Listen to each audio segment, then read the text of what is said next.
Hi there, it's Mark Wickersham, Amazon #1 bestseller of Effective Pricing for Accountants, and I'm going to share with you in this video a really important pricing tip.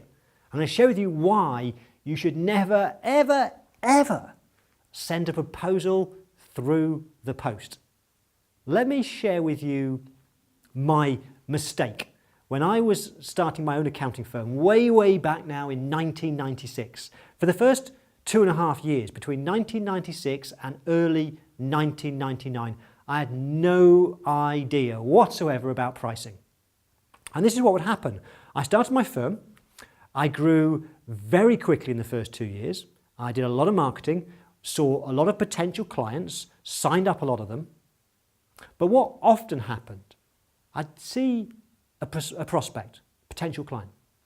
I'd impress the heck out of them with in my case, I came from a tax planning background. I would give them loads of tax ideas in the meeting that they'd never heard before.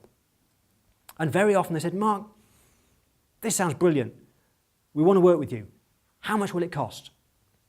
And the big mistake I made was I said, oh, I don't know. I'll go and think about it, and I'll go and send a proposal through the post to you. And what happened, more often than not, I never ever heard from them ever again.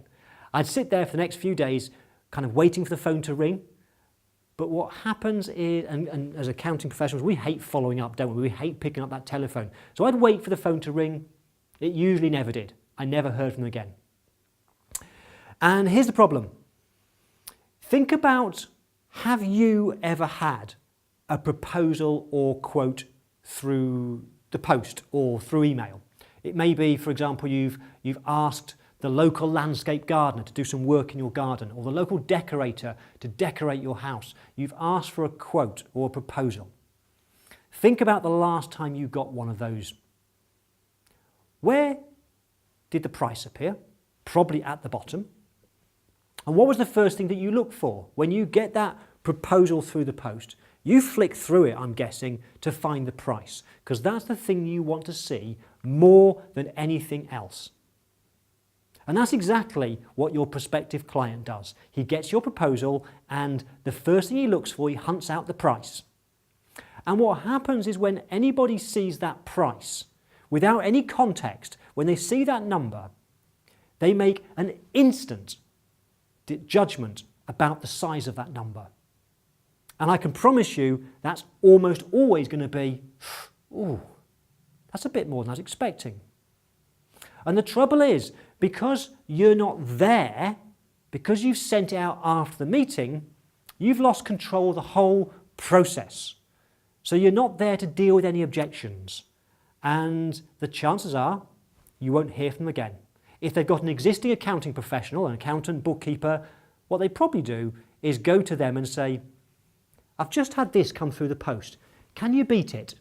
And that's the end of the game for you. So please never ever send a proposal through the post, unless the only exception is if it's to confirm what you've already agreed and signed up in the meeting. That's the only time, if it's just a confirmation. But if you haven't agreed the price yet, don't do it by email or the post. If you found this tip valuable, then please let me know by clicking on the like button on this page. And if you want some free help from me, I've created a completely free video training program called A Systems Approach to Value Pricing. I put the link to it somewhere on this page. Click on that link, register your free copy of the training, and I will see you on that training program. Bye for now.